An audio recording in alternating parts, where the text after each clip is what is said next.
ਇਹ ਜ਼ਰਾ ਵੀਡੀਓ ਵੇਖੋ। ਜਿੰਨਾ ਤੱਕ ਵੀਡੀਓ ਵੇਖੋਗੇ ਨੇ ਨਾ ਤੁਹਾਨੂੰ ਮਜ਼ਾ ਨਹੀਂ ਆਏਗਾ। ਵੀਡੀਓ ਵੇਖ ਕੇ ਤੇ ਮੈਨੂੰ ਦੱਸਿਓ ਕੈਸੀ ਲੱਗੀ। ਸਿਆਣੇ ਕਹਿੰਦੇ ਵੀ ਪੱਥਰਾਂ ਨੂੰ ਸਿਉਂਖ ਨਹੀਂ ਲੱਗਦੀ।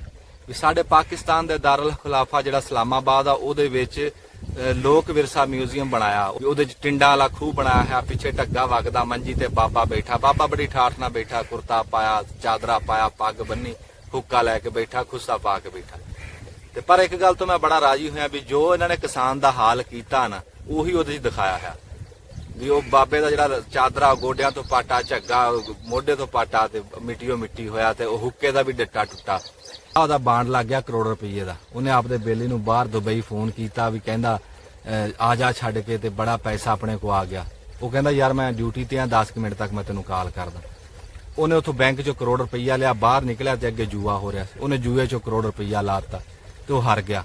ਵਿਹਲਾ ਹੋ ਕੇ ਪਿੰਡ ਆ ਗਿਆ। ਪਿੱਛੋਂ ਦਾ ਬੇਲੀ ਵਿਹਲਾ ਹੋ ਕੇ ਉਹਨੇ ਕਾਲ ਕੀਤੀ। ਉਹ ਕਹਿੰਦਾ ਯਾਰ ਸੁਣਾ, ਬੜੀ ਰੱਬ ਨੇ ਤੇਰੀ ਬਾਹ ਫੜੀ। ਕਹਿੰਦਾ ਰੱਬ ਨੇ ਤਾਂ ਬਾਹ ਫੜੀ ਸੀ ਪਰ ਤੂੰ ਮੇਰੀਆਂ ਛਡਾਣੀਆਂ ਨਹੀਂ ਵੇਖੀ। ਹਾਂਜੀ, ਕੈਸੀ ਲੱਗੀ ਫਿਰ ਵੀਡੀਓ? ਮਜ਼ਾ ਆਇਆ ਜੇ?